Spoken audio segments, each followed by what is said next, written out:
Railway Koduru భారత communist party కార్యాలయంలో AISF విద్యార్థి నాయకులతో విలేకరుల సమావేశం ఏర్పాటు చేయడం జరిగింది. సందర్భంగా భారత కమ్యూనిస్టు పార్టీ నియోజకవర్గ సహాయ కార్యదర్శి ఏఐఎస్ఎఫ్ మాజీ రాష్ట్ర నాయకులు టి కృష్ణ చైతన్య మాట్లాడుతూ 2014 నుండి దేశవ్యాప్తంగా 152 పరీక్షా పేపర్లు లీక్ అయ్యాయి. నీట్ పేపర్ లీకేజ్ కారణంగా దేశవ్యాప్తంగా 22 మంది విద్యార్థులు ఆత్మహత్యలకు పాల్పడ్డారు. నీట్ పేపర్ లీకేజ్ కి ప్రభుత్వం బాధ్యత వహిస్తూ కేంద్ర విద్యాశాఖ మంత్రి రాజీనామా చేయాలని డిమాండ్ చేశారు. ప్రభుత్వం జవాబుదారీతనంగా వ్యవహరించాలని గత నెల రోజులుగా ఆందోళనలు దేశవ్యాప్తంగా జరుగుతున్నాయి.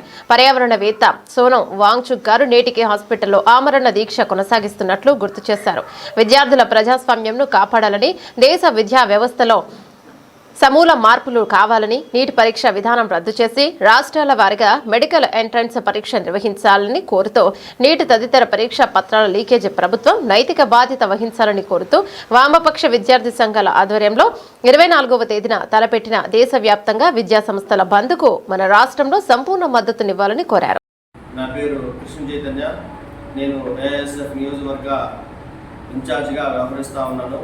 ఈరోజు విలేకరుల సమావేశం ఏర్పాటు చేయడం కారణం ఏంటంటే, దేశవ్యాప్తంగా మెడికల్ చదివే విద్యార్థులు రాసే నీట్ ఎగ్జామ్ పేపర్ లీక్ అయిందని చెప్పనని గత 20 రోజులు పైబడి జంతర్ మంతర్ ఢిల్లీ ప్రాంతంలో నిరాహార దీక్ష చేస్తూ ఉన్న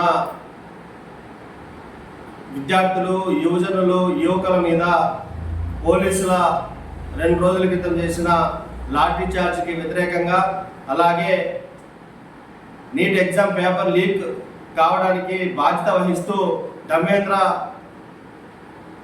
ప్రధాన్ను వెంటనే తన పదవి నుండి రాజీనామా చేయాలని చెప్పని ప్రధాన డిమాండ్తో 24వ తేదీన జూలై 2026 తేదీ రాష్ట్ర వ్యాప్త విద్యాసంస్థల బంద్కు అన్ని వామపక్ష విద్యార్థి సంఘాలు, వామపక్ష యువజన సంఘాలు బంద్కు పిలువనీయడం జరిగింది.